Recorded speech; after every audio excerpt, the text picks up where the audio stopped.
diary. You'll ever have one of those days where you wake up feeling like someone took all your optimism, threw it into a blender with some stale coffee grounds, added a sprinkle of despair, and then proceeded to slow drip the resulting sludge directly into your eyeballs? No? Well, strap yourself in because you're about to experience it vicariously through my patented rambling. Where should I begin? So there's this weird thing happening with the pigeons around my building. Not like actual weird, because let's be real, pigeons are inherently weird.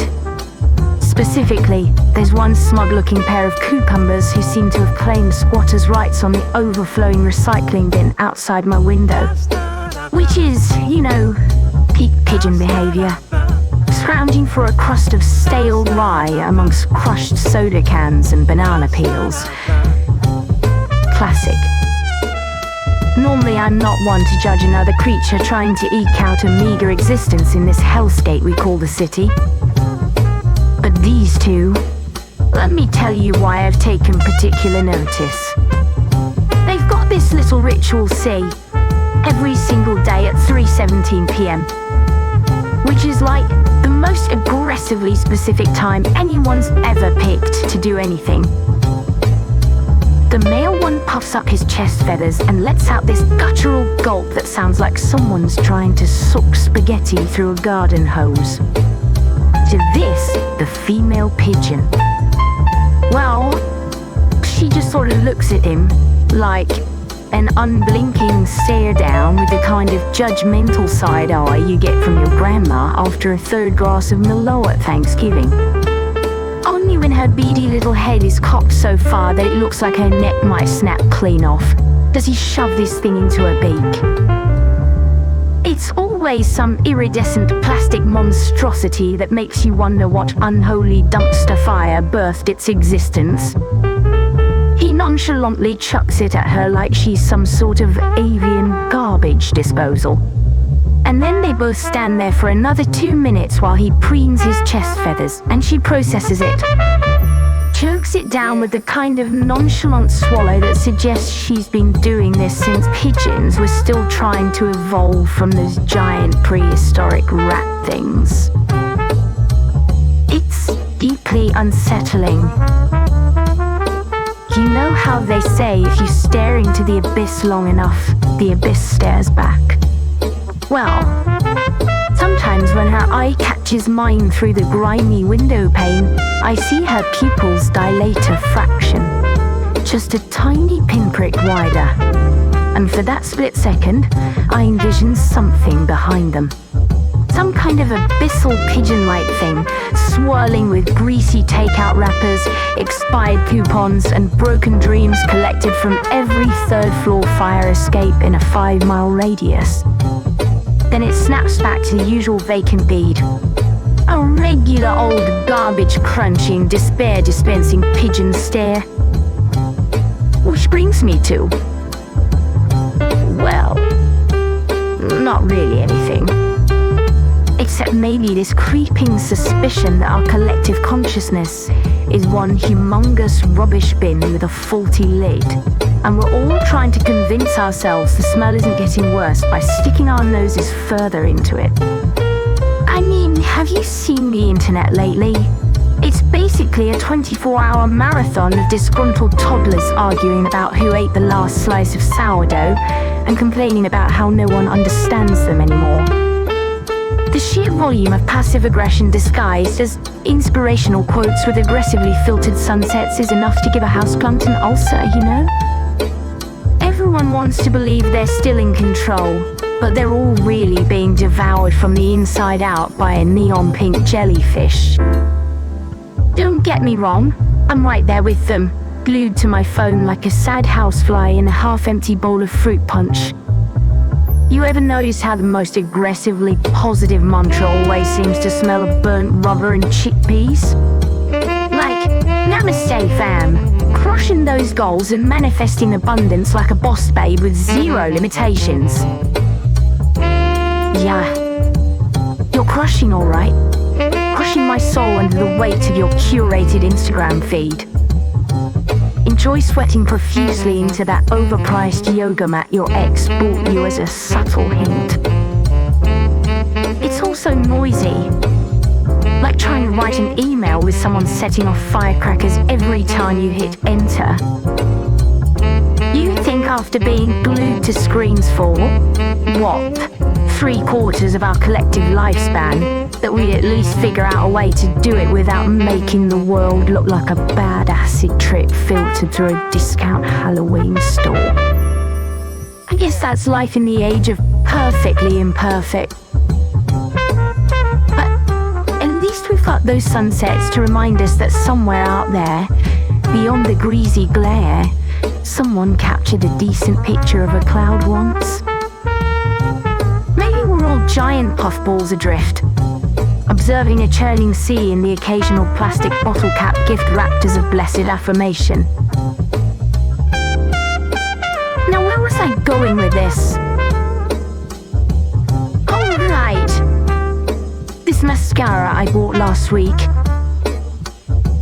Because what else were you expecting from someone who spent far too much time contemplating the quandaries posed by urban pigeon mating dances?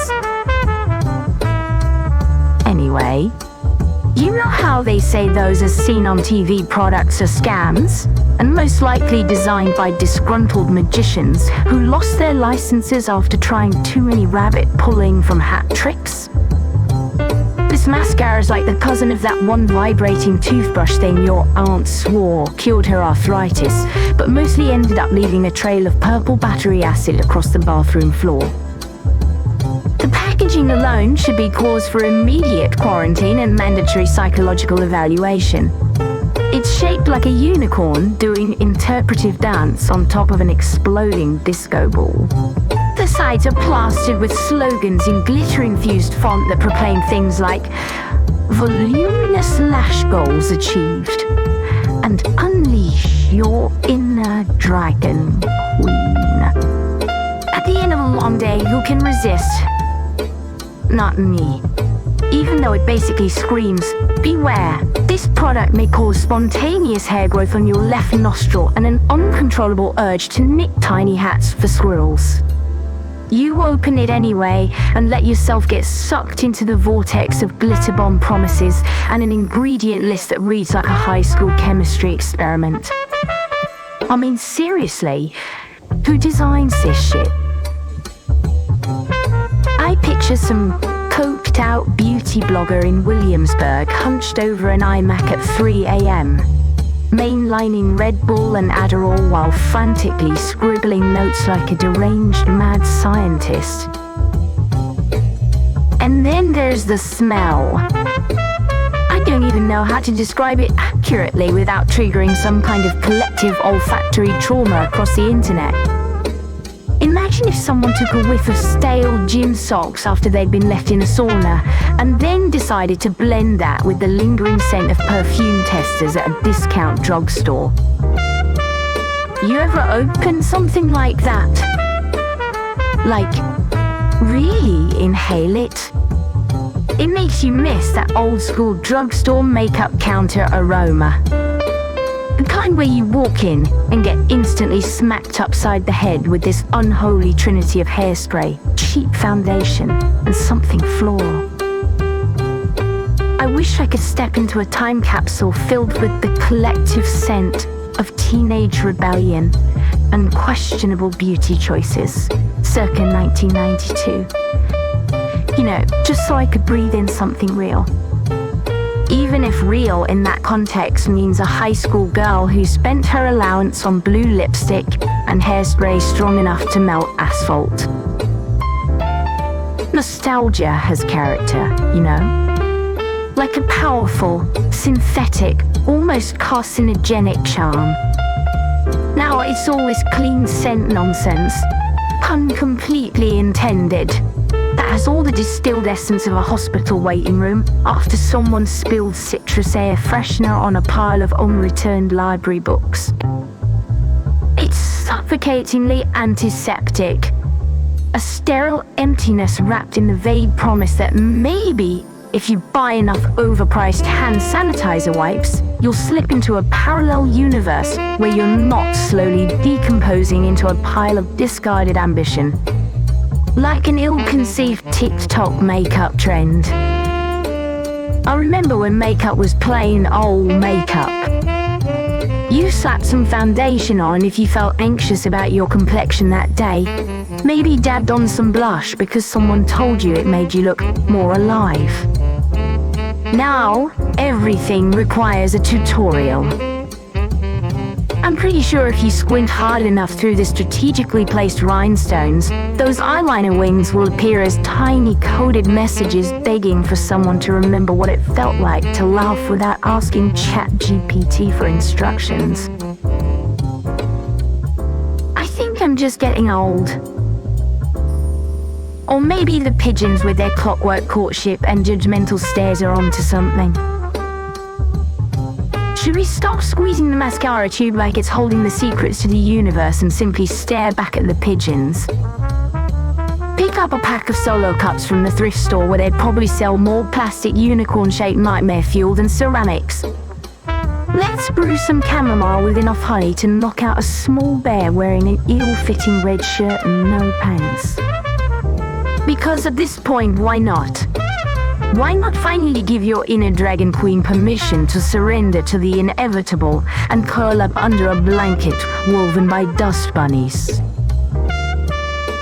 Because honestly, the abyss stares back just as hard when it's wearing sweatpants and fuzzy socks. Sometimes, you gotta lean into that shared sense of bewilderment and hope the expiration date is printed in invisible ink and not fluorescent pink. Yeah. As long as it's not fluorescent pink.